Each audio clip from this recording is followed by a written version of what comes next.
నాకు స్ట్రైట్ ఫార్వర్డ్గా ఓపెన్గా మాట్లాడడం అలవాటు. సో ఫస్ట్ ఆఫ్ ఆల్ నేను అబ్బాయిని నమ్మను. పేరెంట్స్ బలవంత పెడితే వచ్చాను. నాకు ఆల్రెడీ బ్రేకప్ అయింది అండ్ ఇప్పుడు నాకు ఇంకో బాయ్ ఫ్రెండ్ కూడా ఉన్నాడు. సో ఇది విన్నా కూడా మీకు మాట్లాడాలనిపిస్తే కంటిన్యూ చేద్దాం.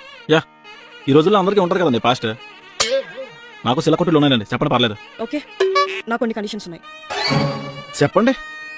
ఫస్ట్, నాకు రెస్పెక్ట్ ఇవ్వాలి, నన్ను కమాండ్ చేయకూడదు.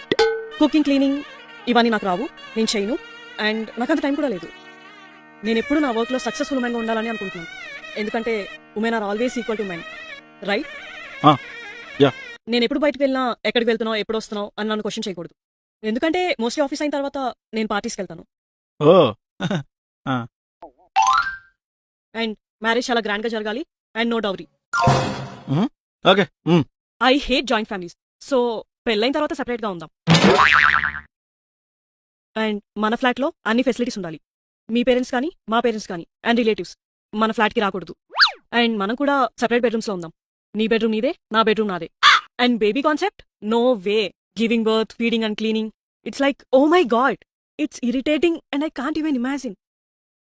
నీకు ఈ కండిషన్స్ అన్ని ఓకే అయితే let's move to next step, or else no issues. మీకు కూడా కండిషన్స్ ఉన్నాయా? Of course. మీరు కూడా నాకు రెస్పెక్ట్ లేకుండా అరే తురే అని పిలిచినా, కుక్కని పిలిచినట్టు బుజ్జి, జిమ్మే, టామీ అని పిలిచినా సరా నచ్చదు. దేవుడా, నీకు వంట రాదు కాబట్టి నా కిచెన్ పెంట అవ్వదు. నీకు ఆకలిస్తే నీ ఫుడ్ నువ్వే ఆర్డర్ ఇచ్చుకుని డబ్బులు కట్టుకో. నాకు ఆకలిస్తే నా ఫుడ్ నేనే ఆర్డర్ పెట్టుకుంటా, నేను డబ్బులు ఇచ్చుకుంటా. ఎలా ఉంది? What the hell? అండ్ ఇంకో విషయం, నువ్వు అన్నట్టుగా నా ఫోన్ కానీ, నా ల్యాప్టాప్ కానీ, నా బైక్ కానీ నువ్వు ముట్టకూడదు. ఎందుకంటే వాళ్ళు నేను తమ్ముడిలో చూసుకుంటాను. ఇంపార్టెంట్ విషయం ఏంటంటే, నేను కూడా నేను అడగను ఎప్పుడు వస్తావు, ఎప్పుడు వెళ్తావని. నువ్వు కూడా నన్ను అడగద్దు.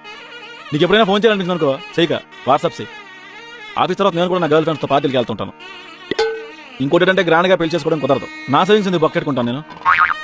కావాలంటే నీ రింగ్ నువ్వు తెచ్చుకుని నా ఫింగర్కి తోడడానికి, నా రింగ్ నేను తెచ్చుకుంటా నీ ఫింగర్కి తోడడానికి. కావాలంటే తాళి కూడా తెచ్చుకోవాలి, కట్టేస్తాను. ఓ ఫోటో తీద్దాం అంతే.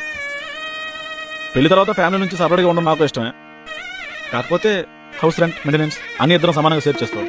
అండ్ నీ ఫ్యామిలీ సైడ్ నుంచి ఎవరు రాకూడదు, నా ఫ్యామిలీ సైడ్ నుంచి ఎవరు రాకూడదు. ఫ్రెండ్స్ రావచ్చు, కొలీగ్స్ రావచ్చు, మీరు పార్టీలు చేసుకోండి, మేము పార్టీలు చేసుకుంటాం. ఇంకా ఫ్లాట్కి కావాల్సిన సామాన్ల వరకు ఇద్దరం షేర్ చేసుకున్నాం. నీకు ఏమైనా పర్సనల్ థింగ్స్ ఉంటే నువ్వే కొనుక్కో. ఇకపోతే పిల్లలు నాకు పెద్ద ఇంట్రెస్ట్ లేదు. ఇప్పటికే దేశం జనాభా చాలా ఎక్కువ మంది ఉన్నారు. ఒకవేళ మనకి రొమాంటిక్గా ఉండాలనిపిస్తే ఫోర్స్ చేసుకోకూడదు. ఇద్దరికి ఒక మ్యూచువల్ అండర్స్టాండింగ్ ఉండాలి. ప్రస్తుతానికి అయితే ఏవైనా కండిషన్స్ నీకు ఓకే అయితే ఫర్దర్గా కాంట్రాక్ట్ మీద సైన్ చేసుకుందామా. అండ్ వన్ థింగ్, ఒకవేళ మనకు డివర్స్ కావాలనిపిస్తే నువ్వు వాడు చెప్పకూడదు, నేను వాడు చెప్పకూడదు, కామ్గా సైన్ చేయాలా. రేపొద్దు నువ్వు డివర్స్ తీసుకుని నాకు భరణం కావాలి, నెల మా ఆయన పే చేయాలి, లేకపోతే సోషల్ మీడియాకి వెళ్ళి వాళ్ళ మన మూడు వదిలేండో ఎలా బతకాలా, ఇలాంటి ఎక్స్ట్రాలు చేయకూడదు. ఇవి చాలా సీప్గా ఉంటాయి అన్నమాట. ఇలాంటి కండిషన్లు నీకు ఓకే అయితే మూవ్ అవుదాం. I need some time to think about it. I'll call you and let you know. Bye.